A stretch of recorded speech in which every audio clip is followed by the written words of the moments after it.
السلام علیکم ورحمۃ اللہ وبرکاتہ۔ سورۃ البقرہ آیت نمبر 59۔ اعوذ باللہ من الشیطان الرجیم، بسم اللہ الرحمن الرحیم۔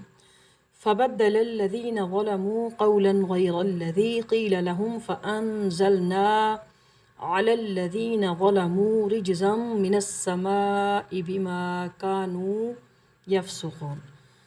فبدل پھر بدل ڈالا الذین جن لوگوں نے ظلموا ظلم کیا قولاً بات غیر الذی دوسری وہ جو کہ قیل لہم کہی گئی انہیں فانزلنا پھر ہم نے اتارا علی پر الذین ظلموا جن لوگوں نے ظلم کیا رجزاً عذاب من السماء آسمان سے بما کیونکہ کانوا یفسقون وہ نافرمانی کرتے تھے۔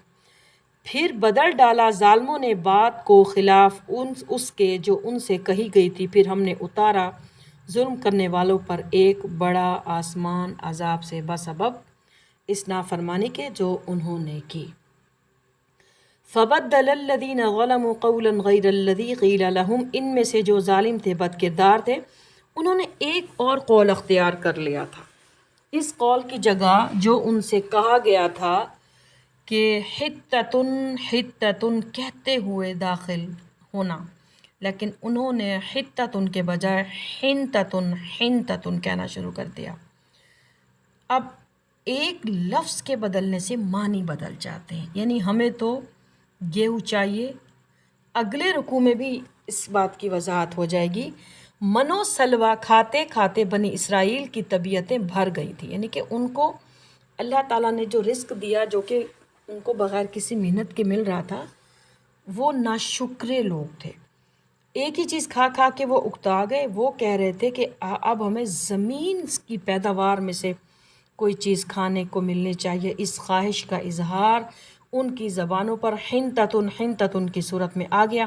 اس طرح انہوں نے اللہ تعالیٰ کے اس حکم کا استہزاء کیا، تمسخر کیا، مذاق کیا جو انہیں وقولوا حتتن کے الفاظ میں دیا گیا تھا۔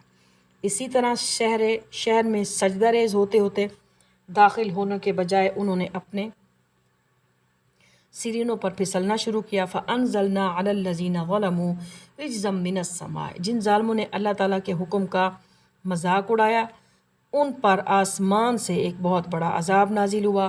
تورات سے ہمیں معلوم ہوتا ہے کہ اریا شہر میں پہنچنے کے بعد انہیں طاعون کی وبا نے آ لیا تھا، اور جنہوں نے یہ حرکت کی تھی وہ سب کے سب ہلاک ہو گئے تھے۔